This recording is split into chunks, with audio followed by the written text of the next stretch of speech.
Culturism can end the culture wars, can bring us unity, and give us values at the same time by looking at Western history.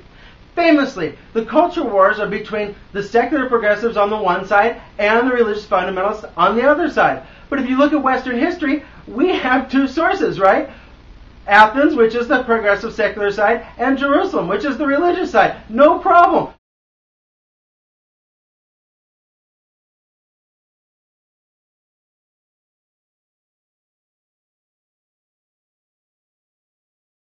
We go back to Athens. The number one philosopher is PLATO.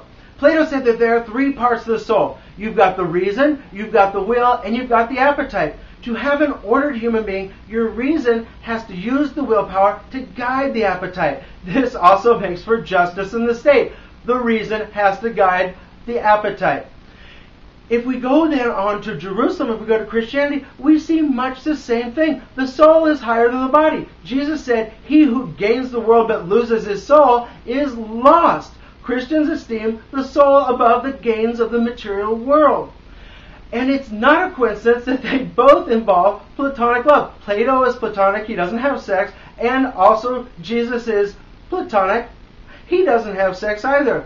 There's a little difference, right? The Christians say that it's due to sin. Well, Plato sort of says that it's due to sin too, except he doesn't say that the body is evil, but he does say it's a sin against reason. Reason must guide the appetite.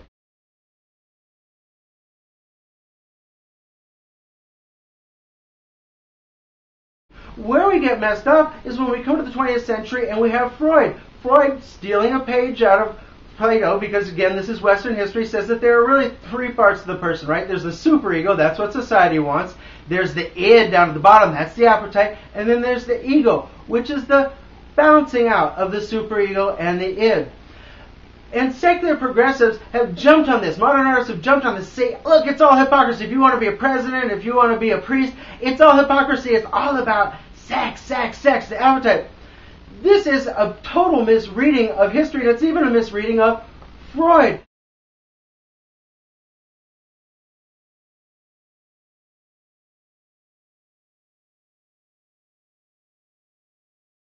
The ultimate historical grounding that we've got to agree upon as Christians or as secular progressives in the cultural wars is the Founding Fathers' Republican vision. This country was founded with the hopes that reason, again, could rule humanity. We could actually guide ourselves using our mind, but to do this, the Founding Fathers were very clear that we had to discover the difference between liberty, which is doing good things with yourself, and license, which was doing bad things with your freedom, irresponsible things with your freedom. We need to capture this. We need to capture this in order to have values. Frankly, I'm a secular progressive. I think it's the secular progressives that are messing this up the worst, right? We have to be clear that because of Republican values, because of Plato, because of our traditions, that it is better to use your mind and become a doctor than it is to become a stripper.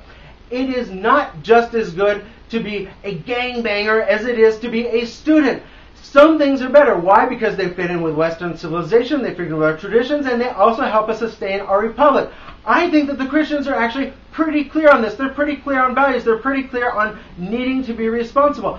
I think it's actually the secular progressives that invoke the ACLU to say, we can be individually, do anything we want, we don't owe anything to the community. You do owe something to the community. And if this community falls, if this experiment in holding the mind higher than the body falls, gay people, women, minorities, you will all lose your rights.